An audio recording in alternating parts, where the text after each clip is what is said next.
Mark Vito está en huelga de hambre por la detención que considera abusiva de su esposa Keiko Fujimori. Es la misma situación, más o menos, de la acusación que la que se le ha hecho a Ollanta y Nadine Heredia. En ambos casos la Fiscalía está buscando incluso la cancelación, caput, el final de sus respectivos partidos políticos, porque según esta tesis fiscal serían pues una organización criminal.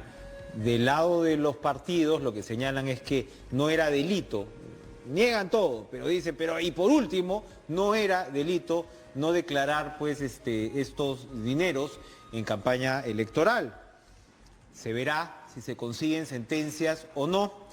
Pero Fernando Tuesta nos dice hoy en su columna que hay que seguir la ruta del dinero y precisamente hace un repaso de lo que ha sido el impacto del proceso Lavajato en la clase política del país. Entonces siempre recordemos, hay que diferenciar lo que son coimas, ¿no?, puras y duras por obras, licitaciones y demás, que hay por supuesto también políticos involucrados en esto, de lo que serían estos aportes, que por supuesto, como recuerda Fernando, son aportes políticos donde el financiero está esperando algo a cambio, evidentemente, ¿no? Pero bueno, como les digo, veremos si el Poder Judicial asume estas tesis de la Fiscalía o no, pero el hecho es que el impacto ha sido innegable.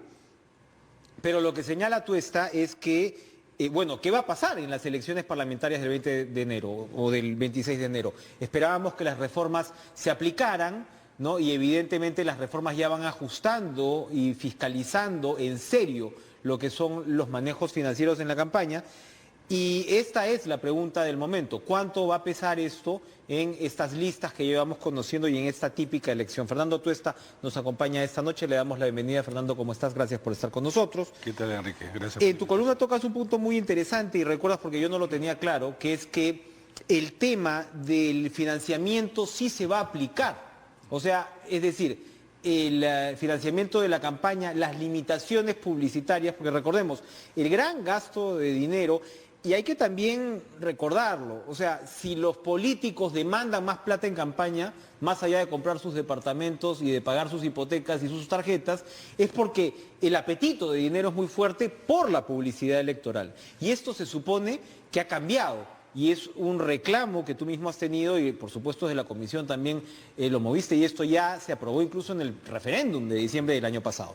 ¿Esto cómo va a cambiar? Esta primera modificación, es decir, ya no se va a poder contratar publicidad comercial prácticamente, en la señal comercial.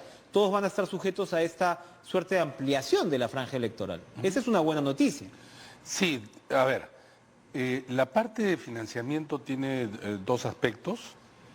Empecemos quizá por lo que tú has comentado. En primer lugar,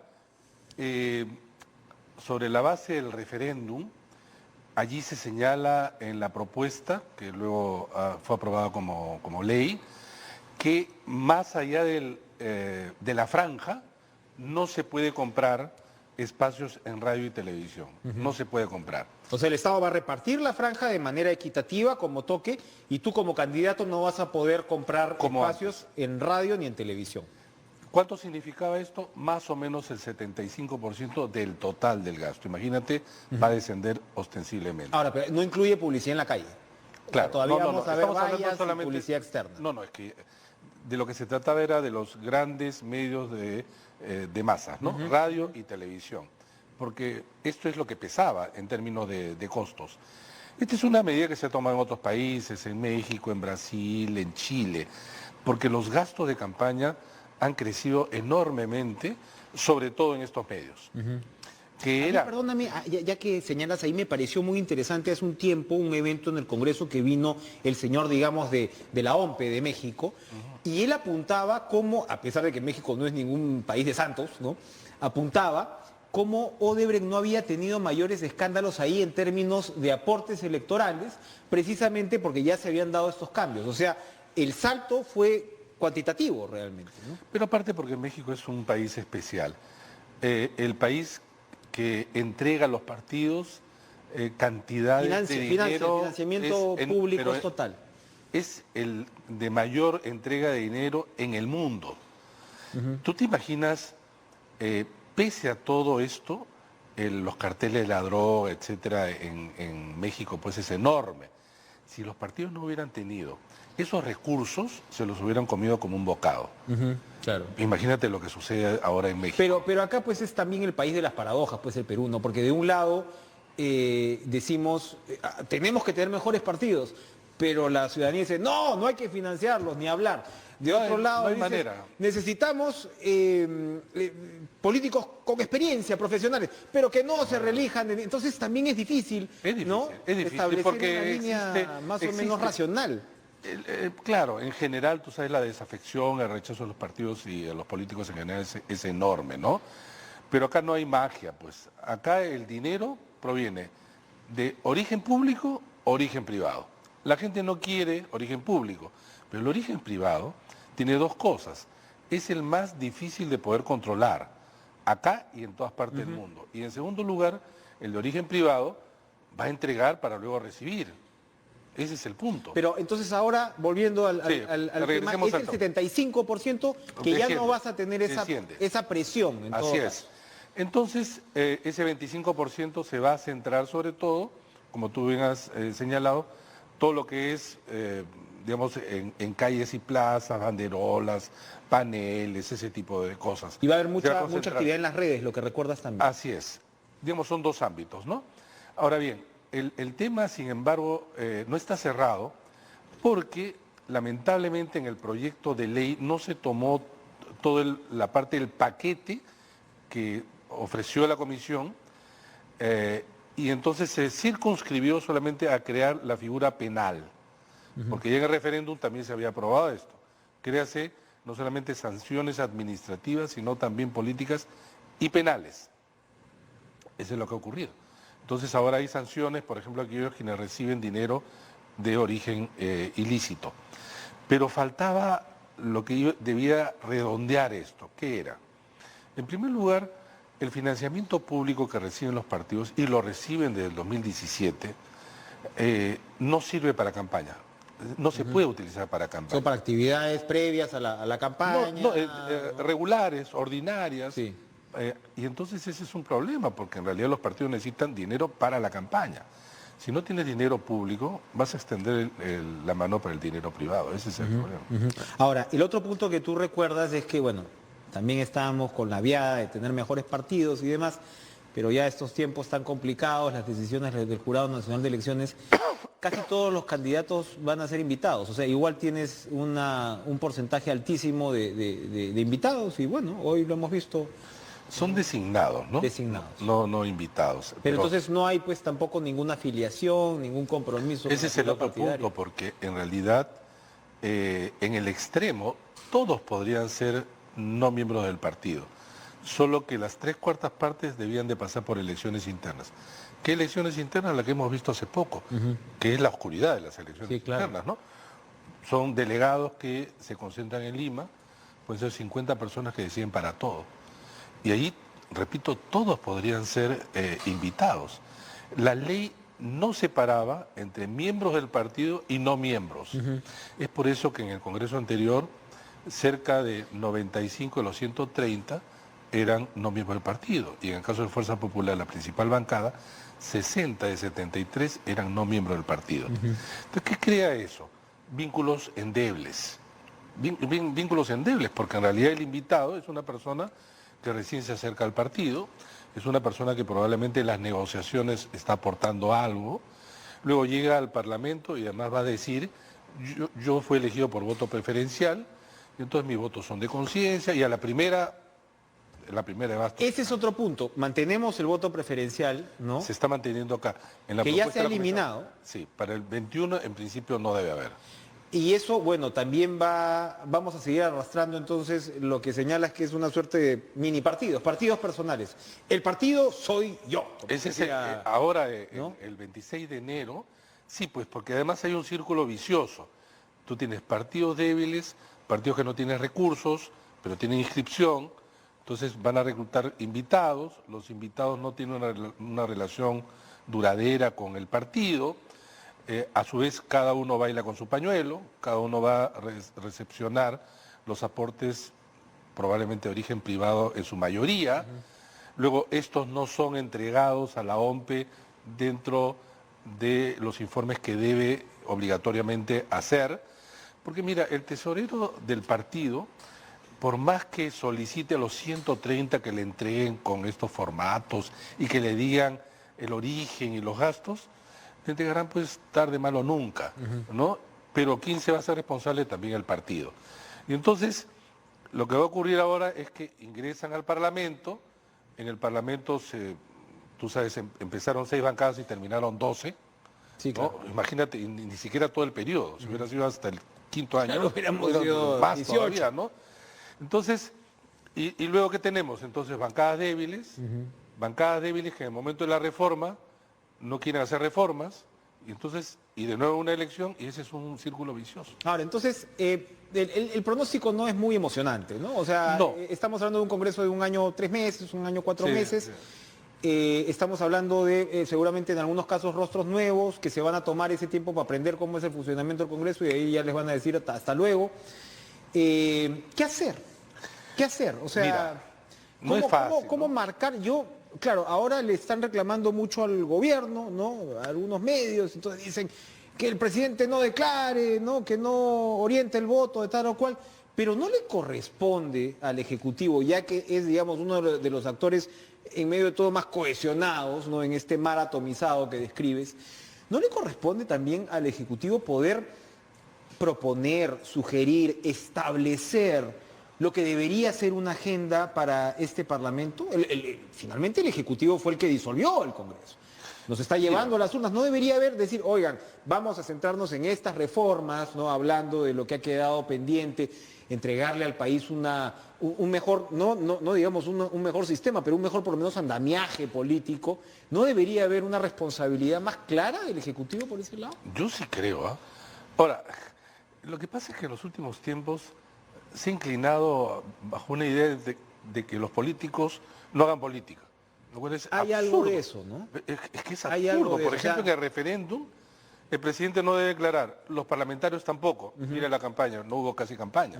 Es que es absurdo, los políticos tienen que hacer política. ¿Quién hace política? El presidente, los parlamentarios. Y hay una Más política que ellos. Y hay una interpretación, Fernando, ahora mismo de que los políticos no hagan política, me parece también desde el propio Palacio de Gobierno. Es decir, sin mientras duda. menos me relacionen de alguna manera con el Congreso, que es esta suerte de foco infeccioso en la percepción pública, mejor. Entonces, yo disuelvo el Congreso, pero no presento una lista.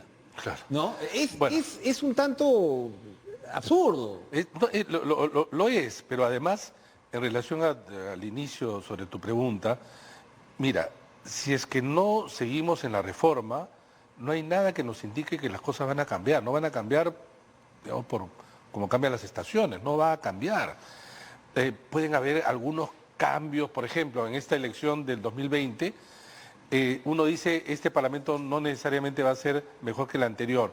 Sí, pero estamos viendo más o menos cómo se están componiendo las listas en la medida en que los partidos no tienen cuadros y los pocos cuadros querrán someterlos a la votación recién del 2021, han ofrecido un montón de gente y ahí aparecen candidatos interesantes y se va a sumar el día que tengamos las candidaturas ya listas, porque el último plazo es el próximo, creo que es lunes 18, ¿no? Entonces por allí sale un mejor parlamento, de repente por ahí sale un mejor parlamento, ¿no? Pero no derivado de los militantes del partido, sino de los invitados. De estas individualidades. Sí. Ahora, pero permíteme voltear tu perspectiva desde el lado cínico, que también cunde mucho ahora en estos tiempos, que es, ¿por qué una reforma política nos va a dar un mejor sistema político? No, definitivamente, mira, cambiar las leyes no es que de la noche a la mañana lo hace, pero sí encausa, limita. Vamos a dar, y creo que incentiva. vale la pena irnos a la pausa para que precisamente puedas desarrollar un poco esta idea, por qué es importante la reforma, porque claro, a veces estamos esperando que las individualidades, como dices, nos den una mejor política. Bueno, no hay que pedirle peras al olmo, señores, vamos a una pausa. Fernando Tuesta, ¿por qué una reforma nos va a dar un mejor sistema político, o va a coadyuvar, o va a encauzar un mejor sistema político? Mira, el paquete que nosotros presentamos tenía como propósito evidentemente crear ciertas condiciones para mejorar reglas de juego en las instituciones y en la representación sobre la base de un diagnóstico. En general, los proyectos de ley en el Perú eran dispersos y carecían de un diagnóstico. Eso es lo primero, ¿no? Que te da una ventaja. Lo segundo, porque, mira, no es lo mismo una elección con voto preferencial y sin voto preferencial, por ejemplo. Para empezar. No es lo mismo que la relación entre el Ejecutivo y el Parlamento sea igual en un sistema unicameral que bicameral. No es lo mismo que una de las cámaras se renueve parcialmente. No es lo mismo que la elección sea la del Parlamento en la segunda vuelta electoral. En otras palabras, por ejemplo, no hay que repetir lo que sucedió en el 2016. Vale decir, un presidente que tiene una bancada chiquita. Eso no debe volver a repetirse. Mira, porque crea las condiciones, claro, ¿no? Pero claro, los políticos es difícil que cuando tú les presentas estas cosas y tú dices, esto es del 21 para adelante, no miran del 21 para adelante, sino miran el ahorita. Y estas reformas no están planteadas para ahora. Bueno, ¿no? esa sería entonces, ese podría ser la gran tarea del próximo Congreso, debería. Yo creo que sí. Tienes que reordenar instituciones y ahí hay procedimientos que también tienes que encuadrar. Por ejemplo, periodos de mandato, cronograma, hay una serie de medidas. Facilitar, por ejemplo, el voto a los peruanos. ¿De qué manera, por ejemplo, están planteados en una de las leyes que no ha sido, digamos, puesta a consideración todavía?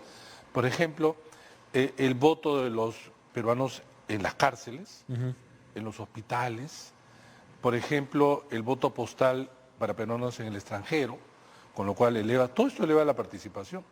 Por ejemplo, que la gestión de la OMPE no sea a través, como señala la Ley Orgánica de Elecciones, a través de las mesas en términos de miembros de mesa, donde tú tienes 2 mesas seguidas y están votando regularmente y tienes una mesa que no se abre, en un mismo local 2, 3 mesas que no se abren, es un problema de gestión. Comentario aparte, sí. Entonces, todas estas cosas lo que contribuyen es a mejorar, por ejemplo, dentro de ello, lo que es el día de las elecciones, pero hay otras, ¿no? Por ejemplo, las relaciones entre las instituciones subnacionales, vale decir, regiones, municipios. Por ejemplo, nuevamente, las relaciones ejecutivo-legislativo, lo que es la censura, el voto de confianza. ¿La cifra repartidora? Mira, yo personalmente soy de los pocos, creo, que ha defendido la cifra repartidora, porque no es la causante de lo que erróneamente se cree, la desproporción entre los votos obtenidos por Fuerza Popular, que es en realidad el caso. Fuerza Popular tuvo el 32% de votos totales, que se convirtió en casi el 40% en votos válidos. No, ese no es el tema, sino que obtuvo el 53% de los escaños. Pero con una votación que era pues la tercera parte. Claro, pero ¿cuál es el tema? La cifra repartidora no es el tema de la cifra repartidora. ¿Sí, no? El tema es el número de escaños que hay en cada circunscripción. Ante una votación pareja como ellos se dispara. Porque ya ha habido esto, mira, hay cifra repartidora desde 1963. En el año 80, el porcentaje de votos que obtuvo Acción Popular fue menor al porcentaje de escaños que obtuvo. Y tuvo 108 diputados de 180. Nadie dijo nada. ¿Sabes por qué? Porque era partido de gobierno. Claro. Pero acá el tema es que es partido de oposición. Claro, porque eso llevó a un nivel de normalidad. Totalmente, ¿no? Ahora, yo he estado pensando en estos días con la situación de Chile y revisaba las cifras de votación. Y en Chile ya tienen el voto facultativo hace un tiempo. El ausentismo es altísimo. Claro, ese es lo peor. Uno piensa que no estamos listos para el voto facultativo, ¿no? De todas maneras, el voto obligatorio no te entre por A o B, no te termina comprometiendo de alguna manera un poco más con tu sistema democrático. Claro, contra la mayoría y algunos estamos para que se mantenga el voto obligatorio, que en el Perú además es efectivo, porque hay países que tienen voto obligatorio pero no es efectivo. ¿Cómo es efectivo acá? No solamente sino efectivo en el sentido de que las sanciones lo hacen también efectivo. Es decir, la multa y muerte civil. Pero es que hay lugares en el Perú en donde la única relación que tienen con la política es votar. Si tú cortas eso, ¿quiénes serían los primeros en no votar? Probablemente en las áreas rurales más que en las ciudades, probablemente en provincias más que en Lima. En Lima el sector O sea, ya económicos... terminas de desvincularte completamente con totalmente. tu cosa pública. Totalmente, pero además, efectivamente, como tú has señalado, las cifras en Chile son alarmantes, que se está discutiendo la posibilidad de regresar, que siempre es más difícil, ¿ah? Porque tú cambias de obligatorio a facultativo una vez en tu vida como país. Es que me decían, por ejemplo, que hay mucho anarquista en Chile en los Claro. últimos años. Y claro, el voto facultativo de alguna manera Los alimentos. te abre espacios de radicalización por ese lado. Totalmente. El jurado electoral especial le ha dicho a la señora Montenegro, la ministra Montenegro, y al señor Ceballos que los va a investigar. En el caso del señor Ceballos, una de las, por falta de la neutralidad, ¿no? Entonces, una de las declaraciones ha sido el 21 de octubre, antes que el Jurado Nacional de Elecciones tome esta decisión de permitir a los disueltos presentarse en el 20, ¿no? Entonces, ¿qué dijo Ceballos? Hemos impulsado la no reelección de los parlamentarios, efecto de ello, esto fue masivamente aprobado en el proceso de referéndum del 9 de diciembre. Consideramos que no está permitida la postulación para el próximo enero, elecciones parlamentarias, ni mucho menos para las elecciones del 21. Esto es efectivamente un yerro, una falta de neutralidad. Le estaba diciendo al jurado cómo decidir. Esto, ojo, ha sido antes, yo recuerdo, no textualmente, pero luego Ceballos ha dicho, somos totalmente respetuosos pues de esta decisión del Jurado Nacional de Elecciones. Yo creo que es una exageración. En realidad la idea de imparcialidad es que tú no estés orientando el voto como funcionario público y además haciendo uso de los recursos públicos a favor de alguna candidatura, ¿no? Acá todavía este era un tema de debate público, ¿no? Imagínate, en el Perú nos estamos mal acostumbrando a que el debate público no intervengan los políticos, ¿no? En el caso del tema de la imparcialidad y neutralidad, tiene que ver que en época de campaña tú no estés orientando el voto a favor de uno, ni siquiera están inscritas. Somos a veces una sociedad neurótica, Fernando. Antes de irnos a la pausa, y te dejo esta pregunta, hay un tema de la izquierda se va a tomar ¿no? Veía por el otro lado, los conservadores se están nucleando también. Ahora Solidaridad Nacional es un partido ultraconservador, con algunos fujimoristas, hablando de la falta de filiación. ¿Por dónde van a ir los vientos para este nuevo Congreso? Vamos a esta última pausa y regresamos con Fernando Tuesta. A ver si nos alcanzan estos 2 minutos, Fernando. Por un lado, en Pulso Perú, sumas 18 más 7, que dicen que podrían votar por un candidato conservador de derecha y uno radical de derecha, suman como 26. Tienes, por supuesto, me imagino que Fuerza Popular quiere seguir representando de alguna manera ese sector, mordiendo, por supuesto, el voto popular, que es su base fuerte, pero Solidaridad Nacional se ha convertido en un núcleo ultraconservador. Se está convirtiendo. ¿No? Bueno, y la señora Bartra está ahí también, ¿no? Que parece pues que hay una ruptura, pero por el otro lado hay esta suerte de qué va a pasar con la izquierda, ¿no? Que hasta ahora las encuestas no lo reflejan mucho, pero la izquierda siempre ha tenido una votación interesante en el Perú y me imagino que la va a tener otra vez. No sé si la tome o no le está yendo bien. ¿Cómo ves cómo se va a repartir este Congreso que se avecina? Bueno, en realidad la votación que tuvo el Frente Amplio con Verónica Mendoza fue una votación importante, pero luego de mucho tiempo que no lo era, de la época de los 80. Desde Barrantes, casi. Claro, de Izquierda Unida. Pero no creo, porque van a haber como 4 listas de izquierda. Son 4. Va a haber Son 4. el Frente Amplio, va a haber Juntos por el Perú, Sí. Está lo de Cerrón, y Goyo está alimentando otra, y Sí. bueno... Está lo de Antauro, Lo de ¿no? Antauro, De claro, el UPP. Frente Patriótico ¿No? con UPP. Va a haber una dispersión. Y como no hay gancho que jale por una elección parlamentaria, No tienes un candidato presidencial. Entonces eso de se repente va a no diluir. pasan la valla, incluso varios de ellos. Mira, yo creo que el Frente Amplio sí. Y lo va a hacer porque, digamos, es un nombre que es conocido, una carrera muy corta, es un logo que se conoce, están colocando algunos candidatos que puedan ser atractivos. Juntos por el Perú, luego de estos idas y venidas, Dispersión. ya hay total dispersión. En el caso de la derecha, yo creo Fuerza que Popular es su peor momento, ¿no? Eso, en su peor momento, pero igual seguramente van a tener este 10% que es un núcleo de duro. hecho, no, yo creo ¿no? que va a superar la valla y no estaría lejos de estar entre las principales bancadas. Pero en un caso como el de Solidaridad Nacional quieren abrir un espacio de derecha que va más allá, que estás buscando una suerte de Bolsonaro, de repente hacia el futuro, de Trump. Pero siempre y cuando superen la valla.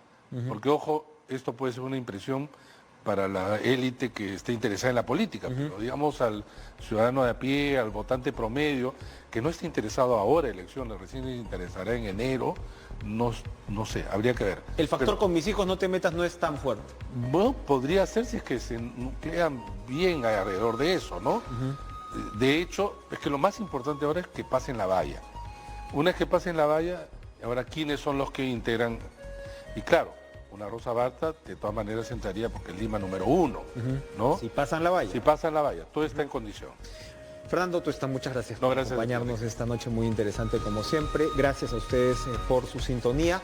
Nos vemos mañana con más Cara a Cara. Muy buenas noches.